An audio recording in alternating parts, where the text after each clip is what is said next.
So, in this part of the lecture, we will be talking about explanation which kind of look at various economic theories that explain variation in wages.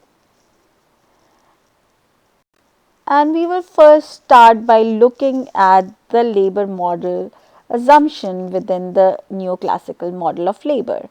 So, neoclassical model of labor assumes a rational, purely self-interested labor who is seeking to work in a market that is fully competitive with where the market forces are strong. So, within that assumption, there is a direct relationship between productivity and wages. So, how productive you are is directly linked to your wages. So, the demand for labor, the employer's willingness to pay for different type of labor services is solely a function of labor productivity. So,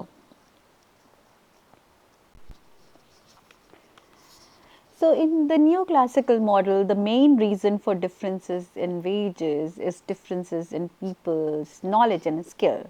And this is sometimes called as human capital.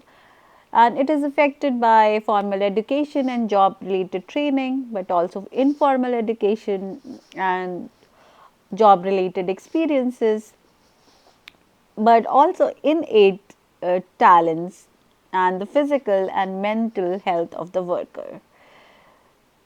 So, if for example, we are thinking or comparing a computer engineer to grocery store workers, the difference in their wages, according to the neoclassical model, in part reflects the fact that computer engineers have normally engaged in formal training to acquire skills and credentials, whereas grocery store workers largely use more common skills, um, and that it is assumed that most people already possess that skill, so they are working on their own innate talents and physical and mental capacities rather than gaining any formal education and job related trainings.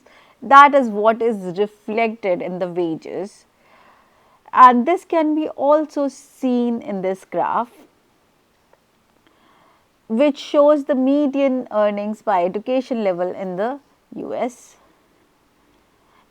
So, what do we see in this graph is that those with the master's degree earn about 19% more than those with just a bachelor's degree, and those with a bachelor's degree earn around 67% more than those with a high school diploma. So, in a sense, a college degree is a common screening method that employers use to limit their job search to specific candidates, and this is known as the screening methods. And college degree or education is one of the screening methods. There are other screening methods as well which are used by the employers, including requirements that application have a minimum number of years to work experience, or certification of some kind, or training of some kind to do a specific task. And there's another theory which kind of captures all of this together, and this theory is called the signaling theory of the value of education, which suggests that the value of a college education may or may not so much be in the way that it creates human capital as it is how it solves the information problem that the employers face. So, employers do not have very good methods of knowing which employee is going to be good for the job.